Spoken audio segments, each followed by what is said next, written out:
नमस्कार, सुलगता सवाल में आपका स्वागत है। मैं हूं आपके साथ अंशिका। आज सवाल सीमा हैदर पर हो रहे बड़े खुलासों पर सुलगाएंगे। सीमा भारत में किस मकसद से और कैसे आई वो बताएंगे। सीमा हैदर से एटीएस की पूछताछ पूरी हो चुकी है। इस पूछताछ में कई ऐसे राज बाहर आए हैं जिससे सीमा को खुला छोड़ना खतरे से खाली नहीं हो सकता है। एटीएस के सामने सीमा ने पहले रटे रटाए जवाब दिए। उसके बाद जब एटीएस ने सीमा पर और ज्यादा सख्ती से पूछताछ की तो वो अपने जवाबों में फंस गई, फिर लगातार अपने बयान बदलती रही। इन्हीं सब बातों से एटीएस का शक और गहरा होता जा रहा है।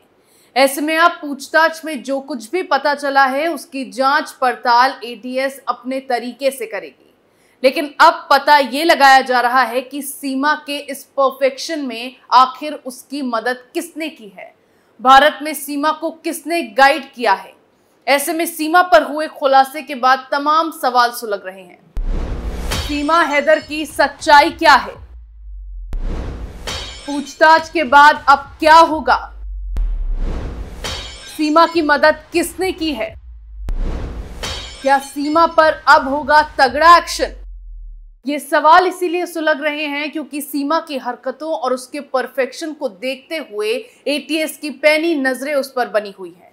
सीमा से लंबी पूछताछ के बाद एटीएस के हाथ कई ऐसे सुराग लगे हैं जिसके जरिए सीमा और आईएसआई के बीच में कनेक्शन होने का पता लगाया जा रहा है। खुफिया एजेंसियों और एटीएस को पूरा शक है कि सीमा हैदर प्यार के लिए नहीं बल्कि किसी बड़े मकसद के साथ भारत आई है। इसके लिए उसे अच्छे से ट्रेनिंग दी गई है और जिस तरह से सीमा के फोन से रिकवर की गई कुछ चैट्स में हिंदी और इंग्लिश का सही इस्तेमाल किया गया है, बिल्कुल सीधी भाषा का प्रयोग किया गया है। ऐसे में एटीएस को यह शक है कि इन सब के लिए सीमा को कोई गाइड कर रहा था। सीमा का कहना है कि वो हिंदुस्तान में केवल सचिन को जानती है, लेकिन एटीएस को यह पता चला है कि सचिन के अलावा भी सीमा इससे पहले कई लड़कों के संपर्क में थी। दिल्ली एनसीआर के अलावा सीमा भारत के अन्य राज्यों में रहने वाले लड़कों से भी बात करती थी।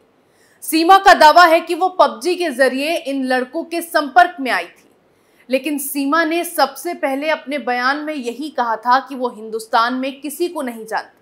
धीरे धीरे सीमा पर हुए खुलासों में पता चला कि वो दिल्ली एनसीआर के अलावा बाकी अन्य राज्यों के 4 लड़कों के संपर्क में थी। लेकिन यहाँ सवाल है कि सीमा ने इन लड़कों के साथ संपर्क क्यों किया था? क्या सीमा को इन्हीं में से भारत में कोई गाइड कर रहा था? एटीएस को शक है कि सीमा को अब तक भारत में कोई गाइड कर रहा था, जिसका पता लगाने में जांच एजेंसी जुट गई है। वहीं सीमा हैदर को लेकर एक और बेहद चौंकाने वाला खुलासा हुआ है। सीमा ने 2014 में अपने माँ बाप पर लालची होने का आरोप लगाया था। सीमा हैदर ने एफिडेविट देकर गुलाम हैदर से शादी की थी। सीमा को लग्जरी लाइफ जीने का शौक है। इसके अलावा सीमा हैदर के पास से 2 video cassette, 4 mobile phone, 5 Pakistani passport और 1 बिना नाम वाला पासपोर्ट बरामद हुआ है, जिसकी जांच की जा रही है। सीमा अपने 4 बच्चों के साथ भारत में अवैध तरीके से घुसी, जिस पर पुलिस कार्रवाई कर रही है। सीमा हैदर नेपाल की बॉर्डर से पूरा मेकअप करके ऐसा भेष पहनकर निकली थी जिससे उसे देखकर लगे कि वो एक ग्रामीण महिला ही है। उसने अपने बच्चों को भी बिल्कुल इसी तरह से तैयार किया था जिससे किसी को भी सीमा और उसके बच्चों पर शक ना हो। लेकिन अब सीमा के साथ साथ उसके 4 बच्चों को लेकर भी अंदाजा लगाया जाने लगा है कि उन्हें भी पूरी ट्रेनिंग के साथ भारत भेजा गया है, क्योंकि बच्चों को लेकर भी कई ऐसी बातें सामने आई हैं जिससे लोगों को शक होने लगा है। सीमा हैदर, जिन 4 बच्चों को सीमा अपनी संतान बता रही है, वो भी ट्रेन किए हुए लग रहे हैं, क्योंकि ये बच्चे पाकिस्तान के होने के बाद भी आसानी से भारत माता की जय के नारे लगाते हैं, जय श्री राम बोलते, हिंदुस्तान जिंदाबाद के नारे लगाते हैं। बच्चे अपना मुस्लिम नाम आसानी से भूल गए हैं और पूछने पर अपना हिंदू नाम सबको बता रहे हैं। इतना ही नहीं, वो अपने पहले अब्बू तक को भूल चुके हैं। चारों बच्चों से बात की जाती है तो वो एक दूसरे की गलतियों को छुपाने की कोशिशें करते हैं।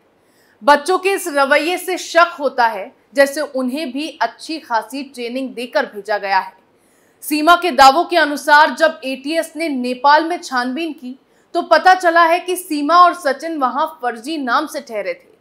जिस कमरा नंबर 204 में ये कपल ठहरा था, उस कमरे में ठहरने के लिए बच्चों का कोई जिक्र ही नहीं किया गया था।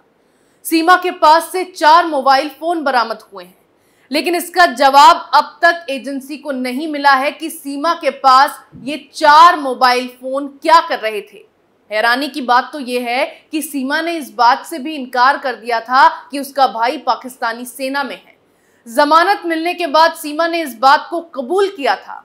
सीमा हैदर के पहले पति गुलाम हैदर के जरिए इस बात का पता चला था कि सीमा का चाचा और भाई पाकिस्तानी आर्मी में है। सीमा ने बड़े ही शातिर तरीके से पूरा खेल रचा है।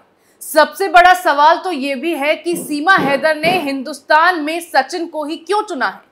सीमा स्मार्ट और तेज है, जबकि सचिन बेहद सीधा और साधारण आदमी है। एक कपल के तौर पर सीमा और सचिन का कोई बहुत अच्छा मेल नहीं है। सीमा के मुकाबले सचिन बेहद सामान्य नजर आता है। सीमा को लग्जरियस लाइफ जीना पसंद है, लेकिन सचिन एक आम आदमी है। सचिन को चुनने के पीछे की वजह यह भी हो सकती है कि सीमा के लिए सचिन एक आसान टारगेट था, जिसके जरिए वो अपने मकसद को अंजाम दे सकती है। सीमा अगर सचिन से प्यार करती है तो वो अवैध तरीके से भारत में क्यों घुसी, ये भी एक बड़ा सवाल है। शादी करने के बाद भी उसने सही तरीके से हिंदुस्तान में एंट्री क्यों नहीं की। सीमा की फर्राटेदार अंग्रेजी और हिंदी बोलना भी पुलिस की नजरों में चढ़ा हुआ है। सीमा का कहना है कि हिंदी उसने सचिन से सीखी है, जबकि सचिन खुद वेस्टर्न यूपी की हिंदी बोलता है। उसकी हिंदी खुद ठीक नहीं है, लेकिन सीमा शरण और अनर्थ जैसे शब्दों का इस्तेमाल करती है। सीमा से आईएसआई के बारे में सवाल पूछने पर वो कहती है कि उसे आईएसआई के बारे में नहीं पता। हैरानी की बात है कि कराची में रहते हुए पाकिस्तान में पैदा होने के बावजूद सीमा ने आईएसआई का नाम नहीं सुना है। ये कैसे हो सकता है? सीमा के घर वाले पाकिस्तानी फौज में हैं, वो स्मार्टफोन चलाती है, पबजी जैसे गेम खेलती है, लेकिन आईएसआई के बारे में उसे कोई जानकारी नहीं है। ये बात भी एजेंसी को हजम नहीं हुई है। सीमा हैदर जांच एजेंसी के सवालों के जाल में पूरी तरह से फंस चुकी है। सीमा के अलग अलग पासपोर्ट, झूठा आइडेंटिटी कार्ड जिस पर गलत डेट ऑफ बर्थ है, ये सभी बातें ऐसी हैं जिससे सीमा एजेंसी के शिकंजे में फंसती चली जा रही है।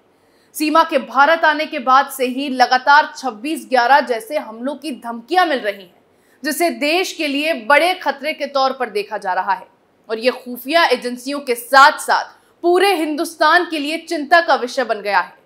वहीं सीमा के जवाबों से एटीएस संतुष्ट नहीं हुई है। सीमा से मिली जानकारी के बाद एटीएस का शक और भी ज्यादा गहरा हो गया है कि किसी खतरनाक एजेंसी के इशारे पर सीमा बड़े मकसद के साथ भारत आई है। हालांकि एटीएस की जांच पूरी हो गई है और एजेंसी सभी सबूतों की अच्छे से पड़ताल कर रही है। बहरहाल अब इस पूरे मामले की रिपोर्ट को गृह मंत्रालय को भेजा जाएगा, क्योंकि सीमा पर भारत में अवैध तरीके से घुसने के मामले में पहले से ही केस दर्ज है और वो जमानत पर चल रही है। इसीलिए अब उसे लेकर कड़ी से कड़ी कार्रवाई की तैयारी की जा रही है। गृह मंत्रालय को मामले की रिपोर्ट सौंपने के बाद पता चलेगा कि सीमा को गिरफ्तार किया जाएगा या फिर पाकिस्तान डिपोर्ट कर देंगे। सुलगता सवाल में मेरे साथ फिलहाल इतना ही। नए मुद्दे के साथ फिर पेश होंगे, तब तक के लिए देखते रहिए कैपिटल टीवी। नमस्कार।